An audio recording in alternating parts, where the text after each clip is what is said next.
Olá, meu nome é Carlos Dias e eu nunca falei em línguas. Eu sou Ellen Rayane, de Línguas, eu só falo português mesmo. Meu nome é Gabriela Cunha e eu já repousei na missa. Eu sou Matheus Jacinto e eu já repousei, mas foi forçado. Eu sou o Raio Araújo. Para os carismáticos, eu sou tradicional demais. Para os tradicionais, eu sou muito carismático. É isso, pessoal. A gente está aqui hoje com o Railson. Ele que é um amigo nosso aqui já de caminhada. Ele vai falar um pouco sobre a renovação carismática, que é esse assunto que é muito interessante, que as pessoas gostam de escutar, mas que é muito polarizado e às vezes a gente não escuta de quem está de dentro. Agora nós vamos ouvir a leitura retirada das orientações pastorais sobre a renovação carismática católica.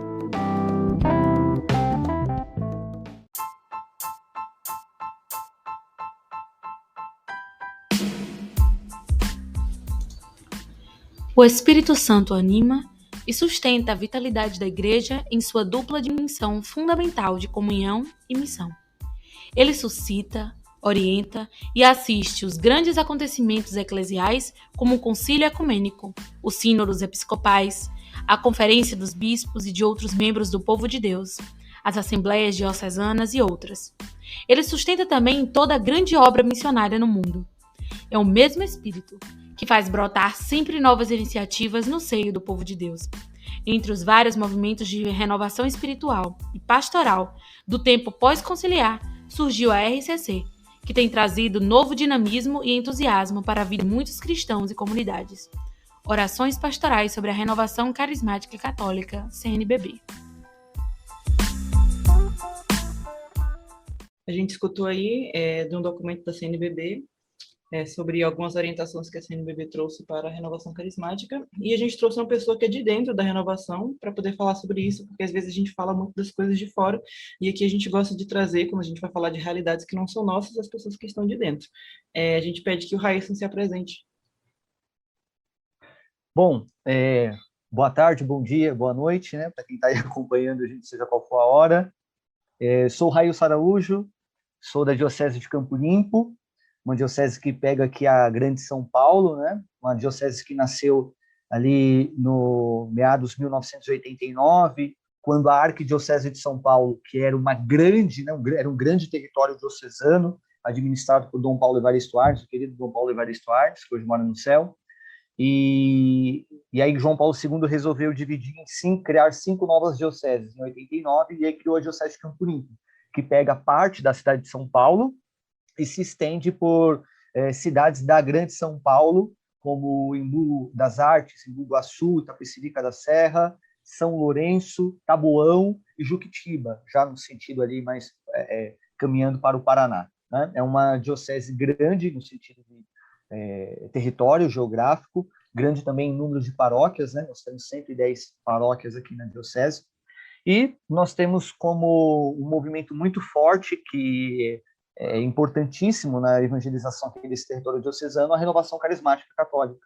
Então, atualmente eu colaboro a nível diocesano com o Ministério de Pregação, né? Sou coordenador do Ministério de Pregação, comecei recentemente nesse ministério, né? Então estou coordenador desde o mês passado, o mês de janeiro, e também atuo aí dentro do movimento, mas a nível estadual, do Núcleo de Diálogo Católico Pentecostal.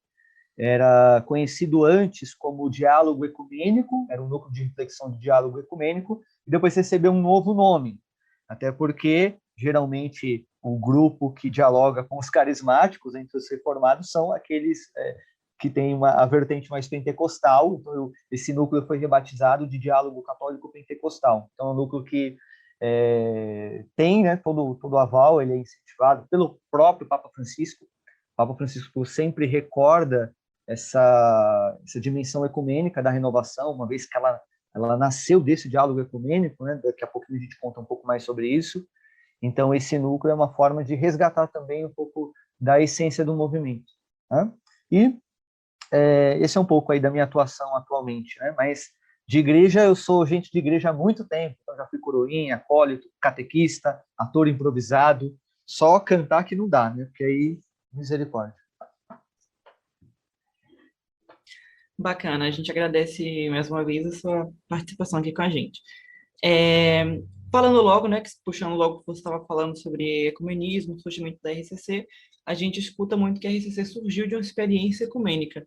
Queria que você explicasse para a gente, para quem está ouvindo, como foi esse surgimento da RCC, e que muitas vezes esse surgimento ele é usado até como um sentido negativo, porque surgiu de uma experiência ecumênica. Mas se tratando de um movimento que vem em um sentido do Espírito Santo, e sendo um movimento ecumênico, eu muitas vezes enxergo isso como, na verdade, a própria vontade do Espírito de agir entre a unidade dos irmãos. Eu queria que você falasse um pouquinho sobre isso, como é que você vê essa situação. Certo. Primeiro que, assim, eu acho que é sempre importante, quando a gente trabalha essa questão da origem, do movimento, né? Talvez, às vezes, as pessoas têm um pouco de preconceito, porque, às vezes, reduz toda essa experiência pentecostal, essa experiência carismática, como se fosse uma propriedade exclusiva da renovação carismática. Não é a experiência pentecostal, ela não é uma propriedade exclusiva da renovação carismática, mas ela é a que, assim, ela é a que melhor, talvez, se utiliza dessa experiência, né, dessa experiência de oração, e a que melhor propaga. Eu acho que esse é um ponto importante. Então, assim, a devoção ao Espírito Santo, ela é antiquíssima na igreja, né? Inclusive, nós, quando recordamos textos da patrística, nós enxergamos lá diversos escritos no qual muitos padres ali daquele período falam das experiências místicas de oração, de grupo. Santo Agostinho usa uma expressão que eu acho muito interessante, a oração de júbilo, né? Então, são todas expressões aqui que nos remetem toda essa abertura da própria igreja enquanto instituição a esse movimento carismático, né? A essa forma de cultivar uma amizade com o Espírito Santo e deixar com que isso possa moldar a espiritualidade, o seu jeito de rezar, né? Agora, é claro que dentro da tradição católica, a igreja, ela, de certa forma, foi ganhando muitas estruturas, as suas estruturas litúrgicas, estruturas históricas, e foi meio que assim, se burocratizando. Entenda bem, muita paciência aqui aos nossos ouvintes, né? Não estou dizendo que a igreja se tornou insensível e tal, mas assim, quando a gente analisa a história, a gente vai percebendo isso, né? A igreja foi adquirindo alguns ritos, algumas fórmulas que não são necessariamente aquilo que Jesus instituiu. Então, por exemplo, aquela velha discussão sobre o rito da missa. Eu acho engraçado, assim, quando algumas pessoas falam assim, missa de sempre. Aí eu sempre brinco assim, bom, a missa de sempre é aquela que Nosso Senhor instituiu na quinta derradeira, né? Aquela é a missa de sempre. Agora, quando nós falamos de alguns ritos, eles surgiram ali, assim, século V, X, XV, XVI, e depois foram ganhando novas roupagens, né? E por que eu estou pontuando essa questão? Porque a igreja, ao longo da sua tradição, dessa sua herança bimilenar, ela foi ganhando características, né? Primeiro, porque bebeu muito da tradição judaica, e o próprio culto judaico ele tem uma liturgia bem regradinha, né? Então a igreja bebeu muito da tradição judaica. Tanto é que os cristãos, no primeiro momento, eles são reconhecidos como que eles é um grupo dissidente do judaísmo, né? Quando você pega ali o primeiro século, é difícil você distinguir o que é cristão e o que é judaico. Os próprios cristãos eles se identificavam como judeus, né? Só com o passar dos anos que eles vão sendo expulsos das sinagogas e aí o rito cristão vai ganhando características próprias, né? E isso foi se enriquecendo cada vez mais e aí criou-se então esse modelo. Então a gente sempre reza de maneira litúrgica, de maneira regrada e tal, né? Isso, de certa forma, não é que proibia, né? Mas criava essa atmosfera. Nosso modo de rezar é esse. Então, nós não temos um momento que favoreça a oração espontânea. Nós vamos ao culto, nós acompanhamos o culto, nós acompanhamos o rito, o sacerdote que preside, etc. e tal. Então, no primeiro momento, é bem assim. Isso se arrasta por muitos anos. Então, a ideia da espiritualidade é sempre assim, eu participo do culto e recito as minhas orações em casa, o rosário, o terço, as orações que alguém ensinou, que você decora, etc. e tal. Então, por muito tempo, o catolicismo ele seguiu esse itinerário, né? O rito próprio, as orações que você recita e ponto, né? E aí, nós temos ali no final do século XIX para o início do século XX, duas figuras que são importantíssimas para nós pensarmos esse redescobrimento da pessoa do Espírito Santo dentro da espiritualidade católica. Estou falando da Beata Helena Guerra e do Papa Leão XIII, né? Então, eles são dois personagens aqui que, de certa forma, são fundamentais para a gente entender como que a renovação foi ganhando esse espaço, né? Para que pudesse, então, crescer como movimento. Então, a Beata Helena Guerra e o Papa Leão XIII, eles são fundamentais aqui para a gente compreender, né? E a Beata Helena Guerra, para quem não conhece, ela foi beatificada pelo Papa João XXIII, né? E ali, no final, entre 1895 até 1903, ela escreve 12 cartas para o Papa Leão XIII. E o que ela pedia nessas cartas? Uma pregação permanente sobre o Espírito Santo, sobre a pessoa do Espírito Santo. Ela dizia mais ou menos assim: é o Espírito Santo que nos faz santos, né? É ele que nos faz santos. Então nós precisamos pedir, nós precisamos propagar a devoção ao Espírito Santo.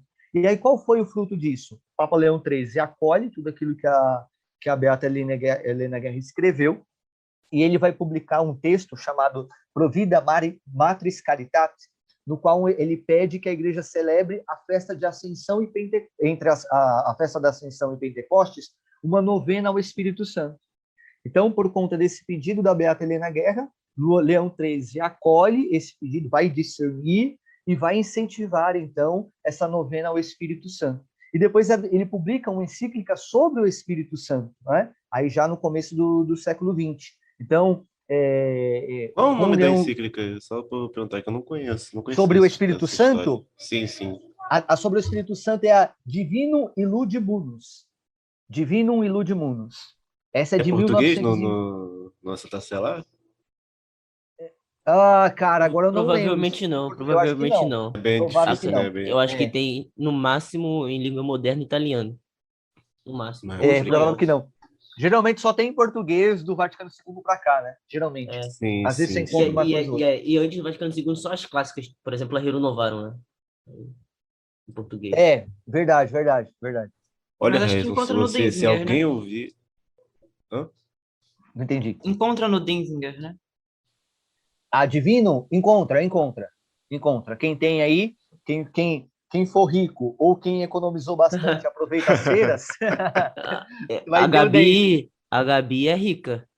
Opa, bendito seja Deus. A Gabi Eu tem uma tenho que biblioteca aguardar, gigante. eu tenho que aguardar aqui as Presente. feiras da USP aqui em São Paulo para comprar pela metade do preço. É verdade. Mas é um investimento muito importante, assim, muito bom. Ele é sensacional. Olha, Railson, verdade, eu conheço olha, Railson, eu conheço umas 10 pessoas que, se você falar que o Leão XIII tem alguma coisa a ver com a RCC, vão espumar. Vão começar a Eu se já vi debater no isso. chão. Eu já vi Bom, gente Vão aí- começar a se espumando com debater isso. no chão. Como dizem no mundo do futebol, morde as costas, Habib S. Não se briga com a É. notícia. Pois é. É Mas é isso aí. Então a gente percebe essa. Claro, aqui é importante pontuar. Não estou dizendo aqui que o Leão XIII rezava em línguas, tal. Não é nada disso. Mas assim, é importante a gente compreender esse momento aqui e entender como que nada é por acaso na igreja. Então assim, as coisas não surgem do nada. Então tem todo um movimento. E aí, claro, que a Beata Helena Guerra foi fundamental. E o Leão XIII, né, Essa acolhendo e levando a isso. Beata Helena Guerra, ela rezava em línguas? Já? Então, a Beata Helena Guerra, ela tem uma abertura aos dons, né? Ela, assim, é difícil cravar, até porque quando nós falamos da oração em línguas, aquilo que eu falava, quando eu citei, quando Santo Agostinho fala da oração em júbilo, alguns identificam que essa oração em júbilo é uma oração em línguas lá da igreja do século IV, século III, século IV. Outros discordam, tá? Então, quando nós falamos da Beata Helena Guerra, da oração em êxtase, alguns interpretam que sim, outros que não, né? Mas, de fato, eu acho que esse é o ponto principal, essa abertura à oração espontânea. Isso é marca da Beata Helena Guerra, né? E que não era comum. Então, imagina, num Ela chegou a ser convento, censurada por isso? né? Não, ela tem uma vida até livre, vamos dizer assim, né? Ela tem diferente do Beguinato, por exemplo, o movimento das Beguinas, que era também uma oração espontânea, ali do século XII para o século XIII, elas são censuradas, são até assim, a Inquisição bate forte nelas, né? Mas, assim, não tem ligação do Begnato com esse movimento carismático. Isso que eu quero dizer aqui, você tem o Begnato para falar de uma oração espontânea, né? De êxtase, esse movimento de êxtase, que às vezes as pessoas chamam de repouso, né? Ou aquilo que se convencionou chamar de repouso. Enfim, elas tinham experiências de êxtase lá no século XII, no século XIII, e enfrentaram uma censura muito mais pesada. A Beata Helena Guerra não, ela teve uma liberdade maior. Por falar em uma censura também, né? A gente queria que você explicasse um pouco sobre a diferenciação entre o pentecostal e o carismático hoje, que muita gente tem essa dúvida. Assim, quando você diz o pentecostal, você diz os reformados? É isso? Isso. Forma Pentecostal, específica, né? Tá. pentecostal e, né, Assembleia de Deus, Tá. etc. Certo. Não, eu pergunto porque, às vezes, o termo pentecostal tem se popularizado, né, dentro também do movimento carismático, e às vezes as pessoas se referem, usam a expressão pentecostal para falar de algum membro da renovação, né? Pentecostal, sapatinho de fogo, coisas do tipo, assim, né? Mas, assim, quando nós falamos do pentecostal, é uma tradição, surge ali no século XX. Nós temos dois momentos aqui dos pentecostais. Aquele mais histórico ligado, por exemplo, à Rua Azusa, nos Estados Unidos, né? Que é bem forte, e depois o William Seymour e tal, né? E aí depois eles ganham uma nova roupagem, né? Que é o neopentecostalismo. Então, aqui é importante a gente separar, porque às vezes as pessoas misturam na mesma coisa, né? Então, há esse pentecostalismo mais histórico, que bebeu do William Seymour, bebeu ali da Rua Azusa, dentre eles a Assembleia de Deus. A Assembleia de Deus, então, é uma igreja bem pentecostal, que incentiva os dons, que pede, né, clama os frutos do Espírito, a oração em línguas, o êxtase, o repouso, as palavras de profecia, as palavras de cura, né? O culto ele é dirigido, mas há uma grande liberdade assim para o exercício dos dons, né? O exercício dos frutos do Espírito Santo. Então, a Assembleia de Deus geralmente é uma grande referência assim, para falar desse pentecostalismo um pouco mais histórico, e que atua bastante no Brasil. E é uma igreja antiga, né? Já tem mais de 100 anos. Né? E depois nós temos, isso aqui é bem próprio do Brasil, o movimento neopentecostal. E aí entra a Universal do Reino de Deus, já que a Universal do Reino de Deus é um pouco complicada, né? Porque agora, principalmente pós o Templo de Salomão, eu acho que nem eles sabem o que eles são, às vezes, de fato, né? Porque era uma igreja pentecostal, com traços neopentecostais, e que agora tem traços judaicos, né? Inclusive, Eles têm com pastor incentivado usando não utilizar esses nomes assim evangélicos. Eu já encontrei uma vez uma pessoa que me viu com texto e tal e queria me dar um material. Aí eu falei que eu já era cristã. Ela falou, mas a gente não é, eu não sou de uma religião. É uma coisa. Se você pode ser de outras igrejas, também ser universal. Eles estão usando assim uma estratégia agora meio que assim como se a universal fosse uma coisa à parte de qualquer tipo de experiência.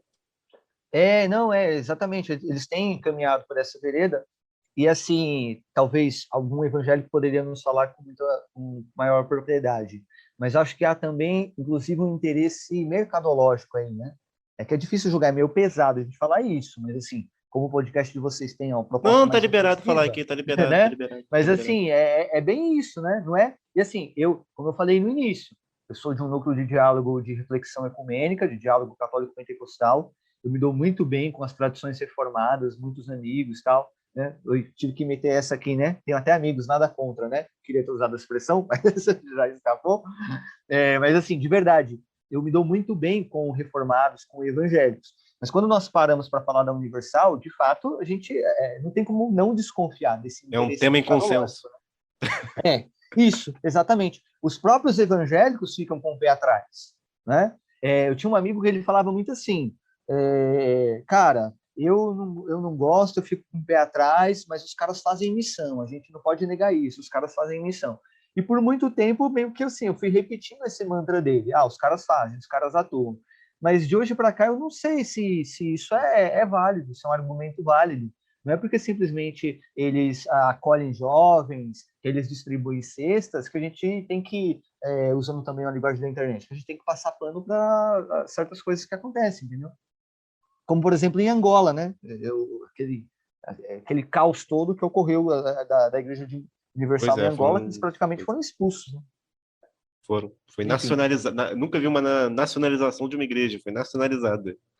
Pois é. A Igreja Universal de Angola. Pois bem, foi bem por aí.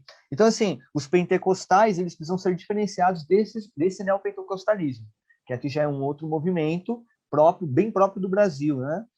Aí é universal, entra a Igreja Mundial do Poder de Deus, a Deus é Amor, né? A Internacional da Graça, de certa forma, também bebe um pouco, inclusive é a mesma raiz, né? Do Agenor Duque lá também. A do Agenor Duque, principalmente, é um neopentecostalismo. E, esqueci cara, o nome dela, você sabe? Plenitude, né? Plenitude do isso. trono de Deus. Cara, do Agenor Duque, Jesus amado. É surreal, velho. É surreal. Tem tanto vídeo no YouTube, é entretenimento puro. Eu já vi um suposto ex-padre lá naquele de vídeo daquela igreja. Eu já viu que ele sai rodando, ele solta a batina. Nossa, cara. Que o padre... Não, acho que não é esse mesmo vídeo, não. O que eu vi é que tinha um padre lá que, segundo o Agenor Duque, o padre foi lá de curioso. Acho que é esse aí mesmo. Acho que é esse aí mesmo. Aí ele aceita Jesus no meio do negócio, ele sai rodando, só que a batina desabotoa junto, parece quase uma Broadway aquilo ali. Difícil demais, meu Deus. Então, assim, quando nós pensamos nos carismáticos, aí para responder a pergunta, dentro do catolicismo, é claro que há carismáticos que podem lembrar os neopentecostais, né? Uma coisa que eu sempre falo para as pessoas é o seguinte: hoje a renovação tem uma baita estrutura, né? A nível nacional, a nível estadual, a nível diocesano. Então, ela faz de tudo e ela aprendeu a fazer assim porque a vida bateu muito na renovação carismática. Aqui eu não estou falando passando pano ou em causa própria, né? Coisa do tipo. Mas, de fato, a renovação apanhou muito, como tudo que é novo na igreja. Tudo que é novo na igreja apanha. Gabi sabe muito bem disso. Por que a teologia da libertação apanha tanto? Porque em um determinado momento aquilo era novo e, de certa forma, tinha aspectos, né, de rivais da igreja, vamos dizer assim. Tudo que é novo apanha, sempre vai apanhar. E aí eu sempre falo para as pessoas, um dia a teologia tomista foi nova para a igreja. Ela não nasceu já canonizada, ela não nasceu já ortodoxa. Apanhou. Foi proibida antes da foi proibida por um tempo. Apanhou. O próprio pensamento de Tomás e de Agostinho, em vários momentos ali, eles flertaram com reflexões que eram pouco ortodoxas. E depois eles revisitaram e tal, e enfim, bola para frente.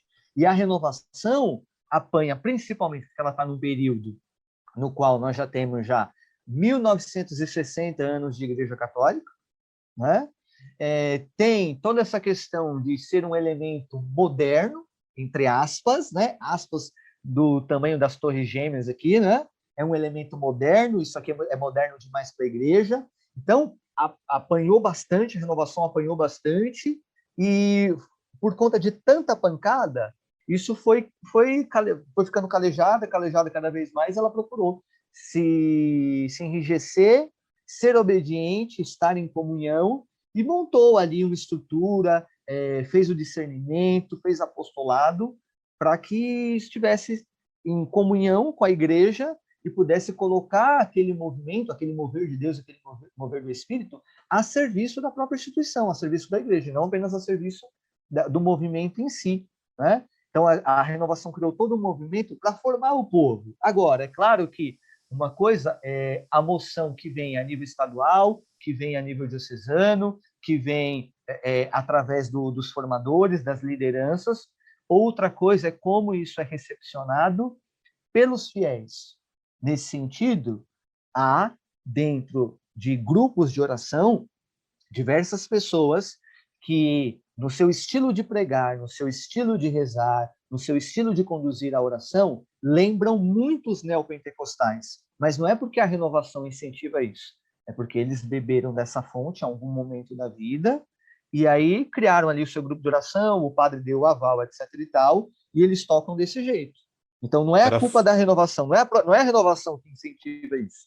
Nós temos elementos ali, algumas pessoas que, enfim, em um determinado momento, beberam de outras comunidades cristãs, de outras experiências, e tentam trazer isso para dentro do grupo de oração. E Era é a fonte mais verdadeiro... próxima que... Desculpa. É verdadeiro que a renovação surgiu de orações entre grupos anglicanos e católicos.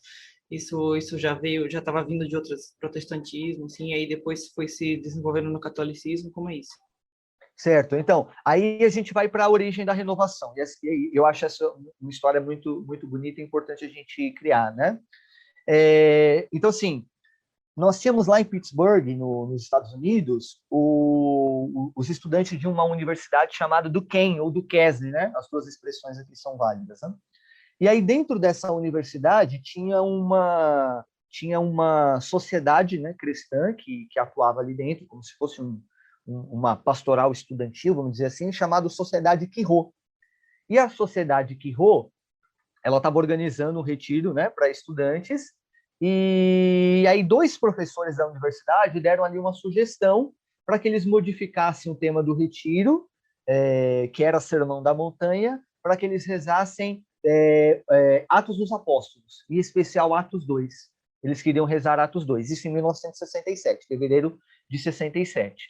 E por que eles queriam rezar Atos, né? Porque ali nos Estados Unidos já estava forte essa questão do pentecostalismo, então essa oração espontânea, os carismas, tal, exercício dos carismas, e os pentecostais falavam muito da experiência de Atos. O texto base para eles era o texto de Atos 2, né? Então eles fizeram essa sugestão, e aí a Sociedade Quirô acolheu e mudou o tema daquele retiro, daquele final de semana de Duquesne, né?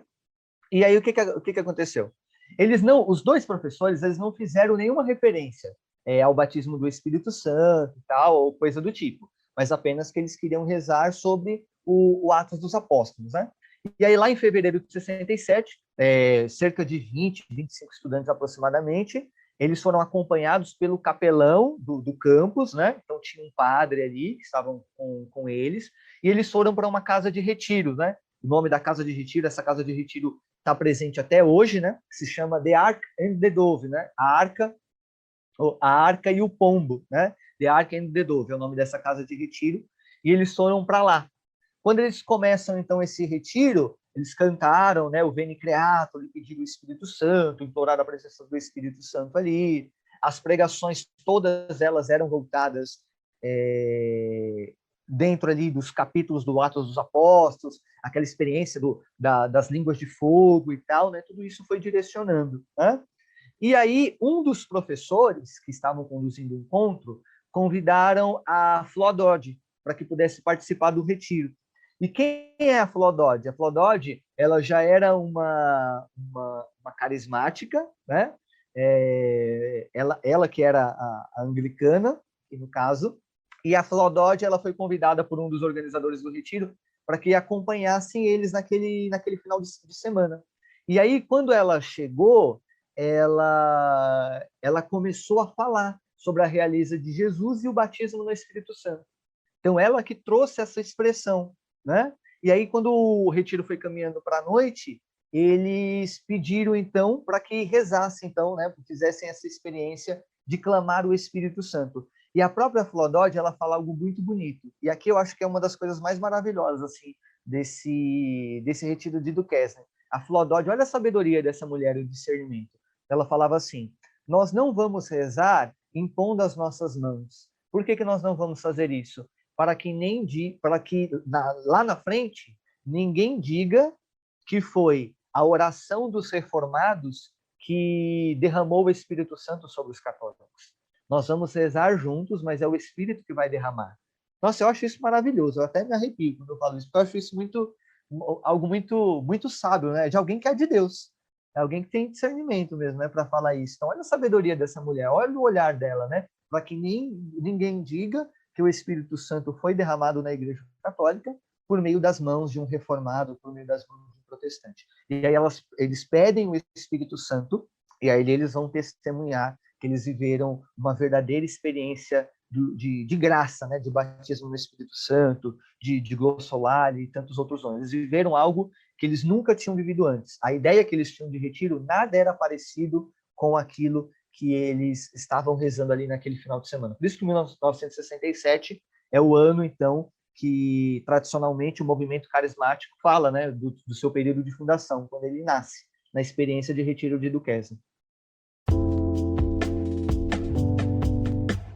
Você comentou isso da renovação apanhar, Railson. Tem uma história que os mais velhos contam lá da paróquia, que lá para os anos 80, quando começou a chegar a renovação carismática aqui no Brasil, e aqui em São Gonçalo também, o padre da época, que era Padre Eugênio, ele entrava no Santíssimo quando os jovens começavam a se reunir, mandava parar tudo, falando, para com isso, para de gritar, pelo amor de Deus. As pessoas estavam repousadas, ele levantava a pessoa. Aconteceu, tinha muito problema de RCC na paróquia aqui. Mas tem renovação. Conta as histórias aqui. Eu costumo brincar assim que eu não, né? É meio consenso assim. A renovação é o movimento que dá assim, as melhores oportunidades assim para o leigo trabalhar, assim, né? Para ter liberdade, assim, entre aspas, é a renovação. E ao mesmo tempo é um movimento que reúne o maior número de loucos, cara. Então assim é normal, é natural que tenha esse tipo de coisa. Porque de fato congrega, né? Congrega. A renovação é meio que curva de beira de rio, né? Não sei se você já ouviu essa expressão.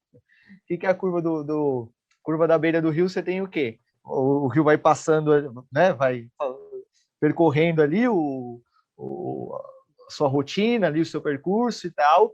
Tudo aquilo que é jogado no rio, ele para ali na curva, né? Então vai ficando ali os entulhos, os lixos e tal, vai ficando tudo ali na curva. E às vezes na renovação é um pouco isso. Porque é um movimento que tende a acolher e é próprio, né?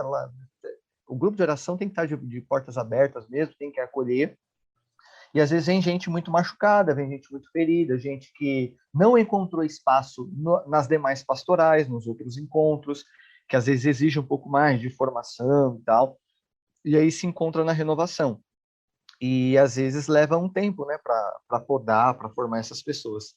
Então, até isso acontecer, é profecia furada, sabe? É abuso litúrgico, é um monte de coisa. Complicado. Infelizmente, Mas você tinha colocado na fala anterior, entre aspas, sobre a RCC ser algo moderno, sobre o carismatismo ser algo moderno. Eu queria que você contasse mais sobre essa questão de como isso foi visto, como essas expressões que a RCC tem hoje, se elas estão na história da igreja, como elas eram vistas na história da igreja, porque existe uma posição teológica de sensacionismo que fala sobre esses dons da igreja antiga, que era a glossolalia, era o dom de profecia, o dom de visão, essas coisas não acontecem mais, não estaria mais acontecendo, mas a Igreja Católica não tem essa posição não é calvinista, né? Isso, então eu queria que você falasse mais sobre como esses dons do Espírito mais manifestados, assim, vamos dizer, se colocam na história da Igreja. Tá. Então, eu acho que talvez seria importante, aí eu até tenho algumas anotações aqui, de autores da patrística, falando desses dons, falando de situações bem exóticas, né, quando nós pensamos na história da igreja, e que parece que a renovação trouxe, né? Então, por que eu falo de moderno entre aspas? Porque justamente a nossa herança de tradição católica é aquela dinâmica do encontro dominical e do culto, né? Quando nós falamos de um catolicismo popular, esse católicozão aí popular, o católico do IBGE, como alguns falam, ele vai à igreja para consumir algo, né? A gente sabe que funciona dessa forma, ele vai para consumir algo. E o que assim, ele tem já uma ideia na cabeça, pré-concebida, do que é aquilo que ele vai consumir. Então, eu vou à igreja, eu vou pedir sacramento. Então, eu vou à missa porque eu comungo e eu peço a bênção para minha semana. Vou, comungo, peço a bênção e agora eu eu volto para minha casa, volto para a semana, porque eu já recebi a Eucaristia, recebi a bênção e está tudo certo. Dependendo desse cristão, ele volta mais tarde para pedir o batismo para o seu filho, quando ele casa. Ou ele volta para pedir o sacramento do matrimônio. Depois ele volta para pedir o batismo. Depois ele volta para pedir a unção dos enfermos quando tem alguém enfermo na casa dele. Né? Então, geralmente, esse católico popular, ele se relaciona dessa forma. Né? Então, o católico misseiro, né, o domingueiro, ele vai, consome e volta para sua casa. O grupo de oração, a renovação carismática, propõe uma espiritualidade no qual o sujeito ele não é apenas um agente passivo, agora ele é um agente ativo. Ele ergue as suas mãos, ele põe volume na sua voz, na sua oração, ele clama, ele pede, ele se aproxima, ele toca. Não é? Então ele é incentivado a participar cada vez mais. Só que quem olha isso de fora pensa assim, poxa, mas isso aí é a Igreja Católica? Porque já tem uma ideia pré-concebida do que é a Igreja Católica. E a ideia que se passa da Igreja Católica é bem essa dinâmica do culto, do rito. Né? Tem até aquele stand-up do Afonso Padilha, não sei se vocês acompanham, galera do stand-up, e aí ele fala que quando ele faz piada com cristãos, sempre vem, né? Geralmente são os evangélicos que reclamam, mas os católicos também reclamam, e aí ele fez até uma piada que ele falava assim, mas o católico fala daquele jeito, não faça mais esse tipo de piada, que ali ele está se referindo a essa forma litúrgica do sacerdote rezar as orações. Então, no popular, às vezes a gente tem essa ideia, se reza dessa forma, repete, é amém e tudo mais. Então é moderno nesse sentido. Moderno porque as pessoas não estavam acostumadas com esse protagonismo ali do sujeito em conduzir um momento de oração. Né? Só que isso não é novo, não foi novo. A renovação não inaugurou um momento novo dentro da igreja. Ela apenas, vamos dizer assim, relembrou, ajudou a igreja a relembrar daquilo que é a sua herança. Né? Então, por exemplo, Santo Irineu de Lyon, Santo Irineu escreve assim, ouvimos falar que muitas vezes dos irmãos da igreja têm carismas proféticos e falam todos os tipos de línguas através do Espírito Santo. Agora, olha só que forte isso. Trazendo o segredo dos homens para a luz, para o seu bem, expondo os mistérios de Deus. Irineu está no final do século I para o início do século II. O que é isso aqui? Profecia, oração em línguas, né? E aqui ele fala dos irmãos da igreja. Está falando dos leigos, não está falando dos presbíteros. Século I, século II. O mesmo Santo Irineu. Aqueles que são verdadeiramente seus discípulos, recebendo a sua graça, realizam milagres em seu nome, para o bem dos outros, de acordo com o dom que cada um recebeu dele. Santo Irineu novamente. Santo Irineu novamente. Olha o que diz Tertuliano. Tertuliano no seu livro, Tratado sobre o Batismo. Século I e século II também. Ele diz, portanto, ó abençoados, por quem a graça de Deus está esperando? Quando emergirdes do banho mais sagrado do novo nascimento, quando estenderdes vossas mãos pela primeira vez na casa de vossa mãe, com vossos irmãos, pedi para o Pai, pedi para o vosso Senhor o dom especial da sua herança, os carismas distribuídos. Olha o que Irineu está incentivando. Quando vocês receberem o batismo, podem voltar para as casas de vocês e vocês irão impor as mãos sobre aqueles que estão na casa, a mãe, os irmãos, e podem pedir sem medo os carismas que o Espírito vai distribuir entre vocês. Né? Então, Irineu, Tertuliano, podemos citar aqui o Cirilo de Jerusalém. Então, nós estamos falando aqui de dons carismáticos. Estamos falando de experiências que não são experiências corriqueiras, não são experiências comuns, mas que estavam presentes ali na igreja primitiva, século I e século II. Então, havia uma abertura muito grande a esses dons, a essa experiência do Espírito Santo, ao derramamento dos carismas. Né? E agora, é claro, também vale lembrar que a própria doutrina do Espírito Santo, até mesmo o dogma da Trindade, é com o tempo que a igreja vai batendo nesses pontos, né?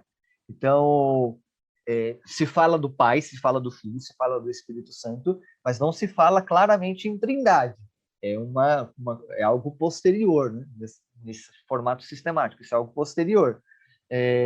Mas é impressionante como que os cristãos ali, século I, século II, século III, tinham uma abertura muito grande aos dons carismáticos, incentivavam isso, né? E, claro, orientavam para que aquilo fosse usado de maneira genuína e com coerência. E aproveitar que você citou a questão do batismo, vou trazer uma outra vertente específica, que é sobre o batismo no Espírito, né? Que, inclusive, nesse documento que foi lido hoje, nós sabemos que nas orientações foi pedido que o termo não fosse mais usado, uma vez que é um termo protestantizado. E aí passa-se a usar o termo efusão, que seria mais correto teologicamente. Mas hoje você enxerga o batismo no Espírito Santo como um certo tipo de oitavo sacramento, junto, inclusive, da própria consagração? Não. Oitavo sacramento, não. Quando nós falamos do batismo no Espírito Santo, claro que nós estamos falando de um elemento que é fundamental para a renovação carismática, né? Ele é um elemento que, assim, não tem grupo de oração sem esse ciclo que vai culminar com o batismo no Espírito Santo, com a efusão do Espírito Santo, tá? Então, assim, ele é fundamental, mas ele não é um oitavo sacramento. Ele não é nem mesmo, não podemos dizer um complemento, porque nós sabemos que nem todos bebem dessa experiência carismática e tem a sua espiritualidade fundada entre outras correntes espirituais, como a espiritualidade focolarina, a espiritualidade jesuíta, dos exercícios espirituais, a espiritualidade do silêncio, dos monastérios, dos cartuchos, etc. e tal. Então, nós não podemos dizer que é nem um complemento, nem um oitavo sacramento ou qualquer outra coisa do tipo. Mas ele tem uma função renovadora, né? Então, para aqueles que estão abertos ao carisma, para eles, ele ajuda como uma função renovadora. Isso nós falamos, né? Isso nós falamos. Pode falar. Sim, claro, a gente também não quis trazer nesse sentido, mas é algo particular, né, de cada carisma. Por exemplo, os jesuítas também têm uma questão de iniciação, mas eu falo assim, porque hoje tem se popularizado no nível que, assim, alguém chega para você, vamos batizar no Espírito Santo, nunca te viu, não sabe sobre o seu dom, entendi. sobre o seu carisma, qual é a vertente. E ela trouxe essa comparação com a consagração à Nossa Senhora, justamente porque são lugares que você vai, tem lugares que você vai que a pessoa já te pega pela mão e pergunta, você já é consagrada?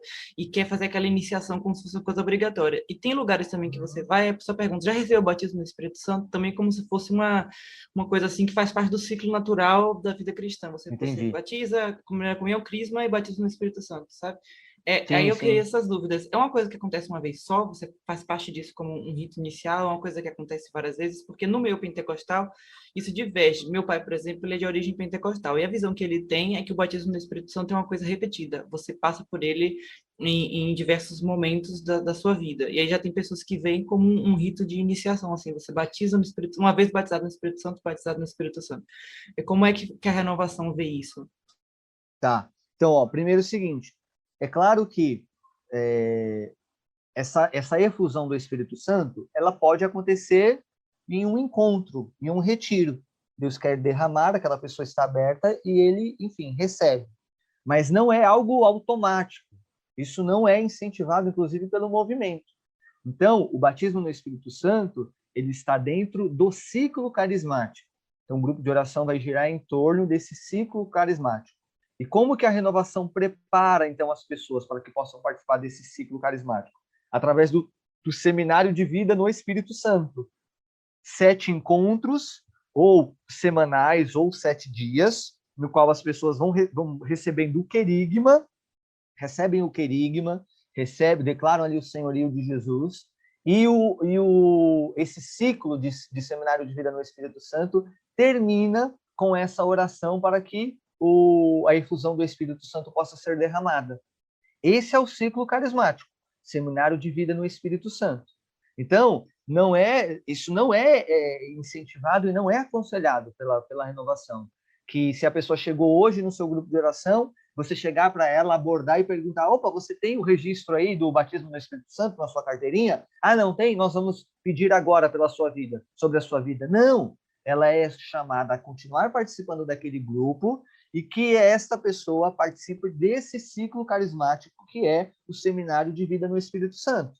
E no término desse Seminário de Vida no Espírito Santo, aí sim, ela vai rezar junto com os demais membros do grupo para que possa, então, ser derramada sobre ela a efusão do Espírito Santo. Né? E para que serve? Quais são os efeitos dessa efusão do Espírito Santo? É para que ele se transforme num servo que agora ora em línguas ou que tenha carisma de profecia, coisa do tipo? Não. Primeira coisa, para que serve a efusão? Para que a pessoa tenha uma nova consciência da presença e da atividade do Espírito em sua vida.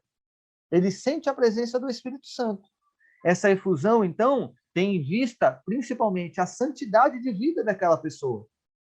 Agora o Espírito Santo, de fato, eu tomo consciência de quem é ele, e agora eu sou exortado por ele, eu sou aconselhado por ele, agora ele me recorda, ele lembra, ele chama a minha atenção para que eu vença os meus vícios, para que eu treine o caminho de santidade, para que eu possa discernir o que é bom, o que não é para a minha vida. E, consequentemente, depois do seminário de vida no Espírito Santo, o seminário de dons.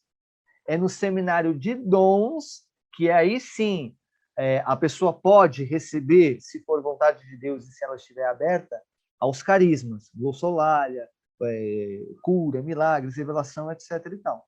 Então, são momentos distintos. O seminário de vida no Espírito Santo, que pede a efusão, e o seminário de dons é um outro momento. É um outro momento. E no seminário de dons se fala, é uma base de formação, são encontros até formativos, oracionais, mas com base formativa, e no final se faz essa oração para que, se for a vontade de Deus, seja derramado então os dons. O que exatamente, né? Falou da glossolalia, né? O que Isso. exatamente é orar, rezar, falar em línguas? O que exatamente é isso? Porque no senso comum, das pessoas normais, só escuta a repetição, acha algo engraçado, fica, nossa, o que é isso? Mas o que realmente é? O que significa? Tem gente que argumenta que para falar em línguas precisa ter um intérprete, outros falam que é para edificação própria. O que exatamente é? As funções, né, na vida da pessoa, na comunidade, é algo que eu e muitas pessoas querem saber. Certo. Bom, então, primeiro, assim, a gente a expressão mais correta, né, seria a glossolalia, que é o diferente do falar em línguas, né? Então, assim, o falar em línguas é possível que, às vezes, por meio dos gemidos inefáveis, alguém comunique algo e tenha um intérprete e essa pessoa venha interpretar e colocar para a assembleia aquilo que aquela pessoa falou, né? Então, assim, quando nós falamos da glossolalia, geralmente os textos bíblicos, nós temos base bíblica, né, para trabalhar, os manuais da renovação sempre esboçam sobre isso, mas o texto principal é quando o apóstolo Paulo fala dos gemidos inefáveis, né? Então, é quando você está aberto a orar no Espírito por uma determinada intenção. Às vezes você não sabe qual é aquela intenção, mas você está aberto e você quer colocar a sua vida à disposição para orar pelas intenções que estão sendo apresentadas ali naquele grupo ou em intenções gerais, e você às vezes nem tem conhecimento, então você se abre ao Espírito para que você possa entoar aquele júbilo, aquela oração, e isso possa de alguma forma mover o coração, tocar o coração de Deus. Então essa é a glossolalia. Então você ora com esses gemidos inefáveis, esse som que você não identifica, você não sabe o que é, ninguém consegue compreender, mas é uma oração espontânea, muito livre, e no qual você se coloca na presença de Deus. Essa é a glossolalia. Então, tem a oração em glossolalia apenas, né? E tem aqueles que falam em línguas. E quando ele fala em línguas, aí sim há necessidade do intérprete. Geralmente, nos grupos, o que nós temos é essa oração espontânea em línguas, apenas a glossolalia. Então, as pessoas apenas entoando louvores ao Senhor, mas não necessariamente falando algo. Às vezes, em encontros maiores, em grupos maiores, ou quando a pessoa tem este dom, em determinado momento ela fala, e aí não é simplesmente aquele balbuciar das palavras, como se ela estivesse comunicando algo mesmo. E aí esse intérprete do lado vai discernir e fala para a comunidade. Então, há uma diferença entre o só orar e o falar. Tá? E esse falar em glossolalia, é importante nós não confundirmos também com aquele dom que tinha São Francisco Xavier, por exemplo. O santo jesuíta que foi evangelizar no Japão, né? Passou pela Índia também, né? A Índia e o Japão, se não me falha a memória. E quando nós lemos a biografia de São Francisco Xavier, ele nunca tinha estudado idioma e ele conseguiu pregar, né? Ele simplesmente chegou por um milagre, ele falava, era um carisma, né? Era um dom, um Eu verdadeiro conheço milagre. uma pessoa que fala que já aconteceu isso com ela, que ela foi pregar no Chile sem saber espanhol nem nada e ele falava e as pessoas entendiam, sabe? Bendito Ele seja fala, Deus. no Chile, foi pregar Uhum. lá. Bendito seja Deus. Né? Então, assim, esse é um dom diferente. Né? Essa pessoa partilhou aí do dom que recebeu, por exemplo, São Francisco Xavier. Tá? Então, há a diferença, então, dessa oração e do falar. Então, por exemplo, em alguns encontros, alguém pede ali o microfone e ele naquele balbuciar, é como se ele estivesse falando mesmo. Quem já participou de grupos de oração sabe que tem aqueles momentos de oração, de louvor, e todo mundo começa ali, né, a orar em línguas e tal, de forma espontânea, mas está todo mundo produzindo sons e só. Não, é diferente, como se a pessoa estivesse falando mesmo. É nesse dom que aí há a necessidade do intérprete. E aí essa pessoa, se ela tiver esse dom, então, ela escuta, vai discernir, e aí ela vai proclamar para a comunidade uma cura, uma palavra, um direcionamento, alguma exortação, alguma coisa do tipo. Agora, é claro que quando nós falamos de dom é dom mesmo, né, gente? É graça, é o derramar de Deus. Agora, o dom não é automático, né? E o que a gente observa muitas vezes é que há, principalmente nos grupos, né? Uma tentativa de reproduzir aquilo que a outra pessoa está reproduzindo. Então, até quem frequenta grupo de oração acaba percebendo isso. A forma que as lideranças do grupo oram em língua geralmente é repetido pelos demais membros. E aí a gente liga o alerta, porque aquela pessoa recebeu o dom ou aquela pessoa está tentando repetir aquilo que ela está vendo no outro. Né? Então, esse elemento é até um critério de discernimento aqui para a gente. Né? Agora, a gente pode participar de um outro encontro no qual nós vemos as pessoas orando em línguas de maneiras bem distintas uma das outras. Isto é bem espontâneo mesmo. Não há, então, uma tentativa de copiar, de reproduzir o outro. Né? No caso, Pode falar. Desculpa, no caso, a glossolalia, ela realmente, então, não estaria havendo uma reprodução de palavras articuladas. É realmente sons aleatórios que não há explicação nem significado. Exatamente. São sons aleatórios. Exatamente. Entendi. E nesse dom de línguas em que a pessoa fala uma coisa e a outra interpreta, pode ser até que ele esteja falando um outro idioma mesmo, como no caso... Pode ser que ele esteja falando um idioma ou esteja balbuciando essas palavras em um idioma que ninguém sabe e alguém venha discernir. E então aí, é incorreto a gente usar esse termo assim, língua dos anjos, para falar da glossolalia. Isso. Não, língua dos anjos, assim, ser abolido. Língua dos anjos, nossa, isso aí é assim, a pior expressão que a gente pode utilizar, certeza. E aí, até em relação a essa questão do intérprete, porque aquela palavra, e até por isso, né, que é o balbuciar de palavras, não tem idioma, porque pode ser uma revelação específica, uma moção específica, para uma pessoa, para um grupo, para uma liderança, pode ser uma palavra direcionada. O intérprete está ali ao lado, ele vai discernir, vai acolher, e vai comunicar para aquela pessoa específica, para aquele grupo específico, e não para toda a assembleia. Pode ocorrer isso também. Entendo. E nesse dom de línguas, né, no sentido da glossolalia, na questão assim, teológica da história da igreja, vocês apontam isso nesses textos, como você trouxe, né, dos pais aí. Tipo assim, a gente Isso. teria como identificar isso acontecendo na história da igreja e não como algo que foi novo, né, que surgiu agora. Isso mesmo, isso mesmo. Deixa eu até ver se eu encontro aqui a citação de Santo Agostinho. Santo Agostinho tem uma citação muito interessante sobre que nos remete assim à oração de línguas. Deixa eu ver se eu acho aqui.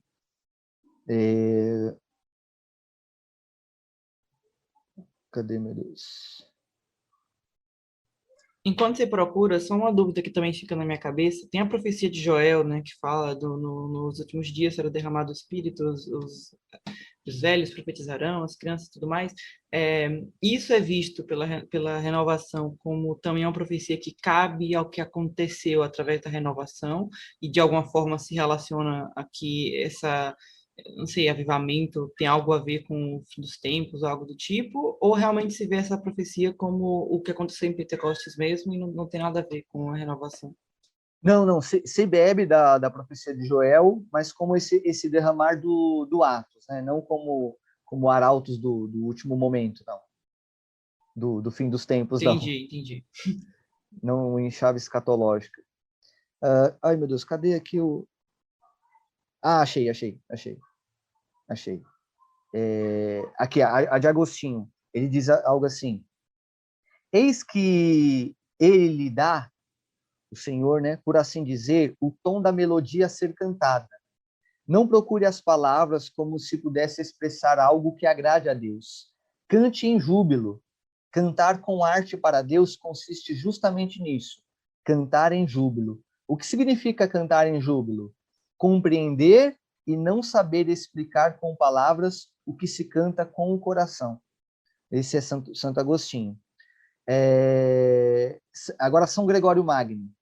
Mas nós chamamos de júbilo quando concebemos uma tal alegria no coração, já que não podemos dar vazão a ela pela força das palavras. E mesmo assim, o triunfo do coração expressa pela voz o que não pode ser expresso por palavras.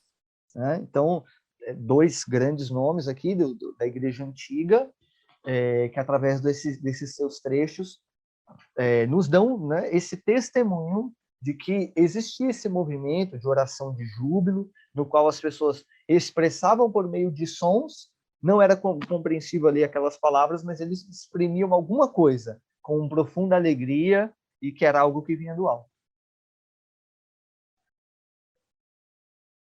Entendi.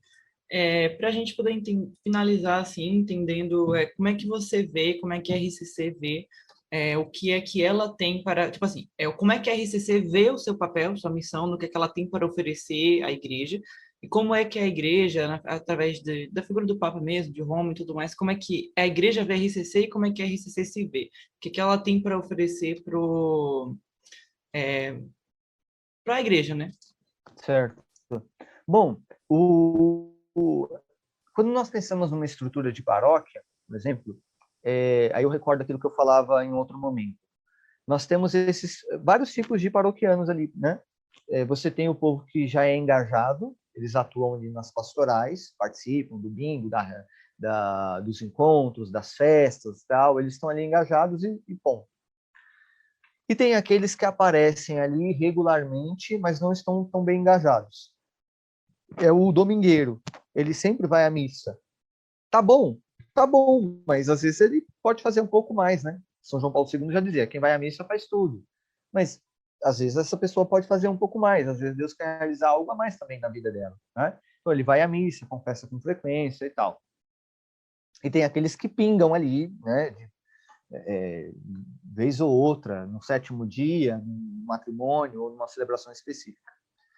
Só que para todos esses dois últimos grupos aí que eu citei, a missa ela é o culto do evangelizado. Né? Convenhamos, a missa é isso. A missa é o culto daquele que já foi evangelizado. toda a dinâmica dela. Então, assim, para quem não fez uma experiência querigmática, a missa difícil, assim, não é que dificilmente, mas assim, geralmente ela não é essa experiência de querigma. Ela vai lá para acompanhar o rito. Nesse sentido, a renovação ocupa um pouco esse espaço dentro da estrutura da paróquia. Apresentar, né, ter uma oportunidade utilizando daquele espaço religioso, daquele espaço sagrado, para anunciar o querigma para essas pessoas, que até frequentam ou veem de vez em quando, mas que ainda não recebeu o querigma, nunca participou, não fez esse encontro pessoal com Jesus. Então, a renovação entende que ela contribui com a igreja nessa forma. Ela relembra o povo de Deus do seu chamado à santidade, daquilo que eles receberam no batismo, e tentam promover essa participação deles para que eles se sintam também figuras importantes dentro dessa dinâmica do reino de Deus. Então, a renovação compreende que ela tem esse papel, ela colabora na igreja, colabora com a sua paróquia dentro dessa dimensão. Ela propaga, então, esse encontro que os seus próprios membros experimentaram através dessa amizade com o Espírito Santo, sabe o quão transformador foi para a vida deles essa experiência com o Espírito Santo e tentam propagar isso. Foi algo bom que eu experimentei e eu quero levar para vocês, eu quero trazer para vocês. Então, a renovação compreende dessa forma o seu papel. Então, ela serve a igreja, serve o reino de Deus, anunciando Jesus de Nazaré, levando o querigma e propagando esse encontro, essa amizade com o Espírito Santo. Para aqueles que estão chegando, que iniciem essa amizade com o Espírito. Para aqueles que já estão, que agora cultivem e busquem zelar pela santidade de suas vidas. Né? E a igreja também entende na renovação mais uma ajuda, mais uma mão, mais um membro que ajuda a igreja nessa sua grande missão de anunciar o reino, de testemunhar, de ser sinal do reino. É mais um carisma entre tantos. Não é, eu sempre falo isso nos encontros, né? Nós que somos a renovação carismática, nós não somos a última bolacha do pacote, nós não somos a salvação da igreja, pelo contrário, nós somos mais um, somos membros desse grande corpo que é a igreja.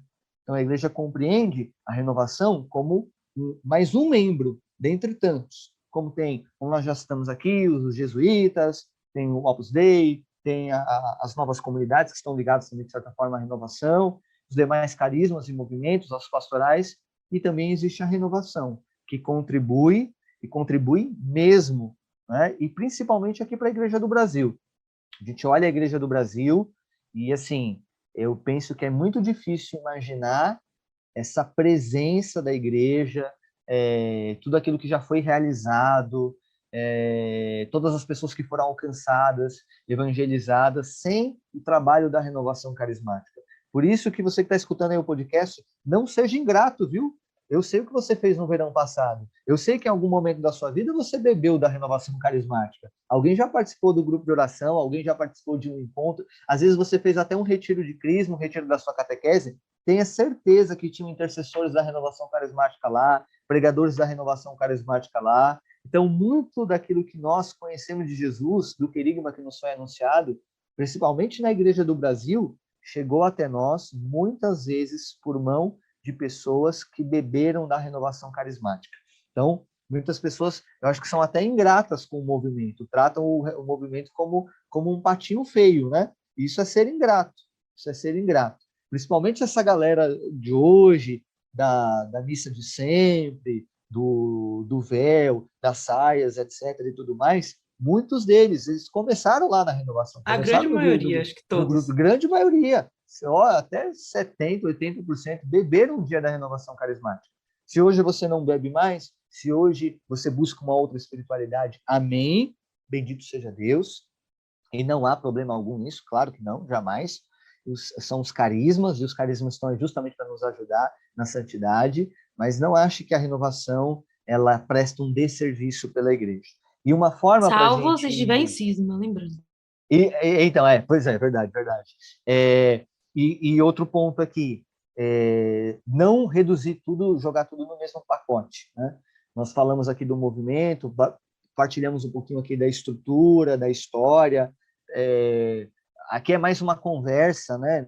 Não é uma formação, não é relatar algo histórico, né? A gente poderia falar de muita coisa do próprio movimento, de como ele está articulado hoje, mas o que eu quero dizer é o seguinte: não reduza tudo ao mesmo pacote. Não ache que porque tem um pregador lá que tem um trejeito carismático que ele condensa toda a renovação carismática, todo o movimento. Não, não. Saiba que tem toda uma estrutura e a renovação se esforça, faz de tudo para parar essas arestas aí. Mas é um trabalho árduo, né? Um trabalho difícil.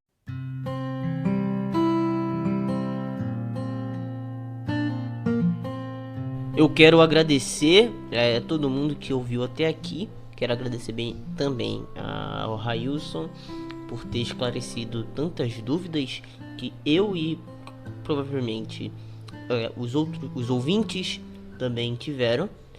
É um tema bastante interessante, né, que é a RCC, que é um movimento gigantesco aqui no nosso Brasil. Então eu agradeço mais uma vez a todo mundo que ouviu, agradeço aos meus companheiros de podcast e agradeço ao Railson por ter se disponibilizado para gravar este episódio conosco. A gente queria agradecer ao Railson, esperamos que todo mundo que ouviu até aí tenha sanado as suas dúvidas, quem está acompanhando, que já gosta do carisma, que já se identifica, que já possui, que você continue aí buscando a sua santidade através dos melhores meios para você, com os dons que Deus nos distribui. E parafraseando aqui a Larissa Garbiati, chamas intercessora. A gente agradece demais ao Railson pela participação, e é exatamente isso, catolicismo é diversidade, então se a gente se dá bem, se a gente tem esse carisma específico que a gente tem, que a gente vive, e também que a gente sabe respeitar o outro. Uniformização não faz parte do pensamento católico, nós somos diversos, nós somos diferentes, mas em unidade, e isso é muito importante pra gente. Queria agradecer o Railson por ter aceitado nosso convite. Sua participação aqui foi ótima e vai ser bem-vinda muito mais outras vezes. E é realmente importante considerar esse papel que a renovação carismática teve vou usar o termo reconstrução da igreja brasileira, da readaptação da igreja após o Concílio Vaticano II, após toda a apostasia que tivemos recentemente. Não se pode desconsiderar, e sem ela realmente muito difícil imaginar que rumos que teriam tomado. Sem as novas comunidades, sem a RCC presente em cada diocese, é quase impossível de pensar. E como foi fruto de graça para tanta gente. Uhum. Eu agradeço a todos vocês aí pelo convite. Enfim, eu não sei se foi bom, espero que tenha sido. Porque foi demais. Foi excelente. Então, assim, procurei também trazer alguns elementos históricos aqui, tanto da renovação, recordar também esses elementos da patrística, que eu acho que é importante, nos ajuda a vencer alguns preconceitos, né? E, enfim, quem vai aí acompanhar mais tarde o podcast, eu espero que fique claro, né? Então, pegue seu papel e a caneta, vá fazendo as anotações e depois você faça as conexões aí, porque talvez ficaram informações soltas, mas acho que, no geral, o podcast tem essa proposta, né? De ser uma conversa mesmo. Então, espero que essa conversa edifique aí os ouvintes.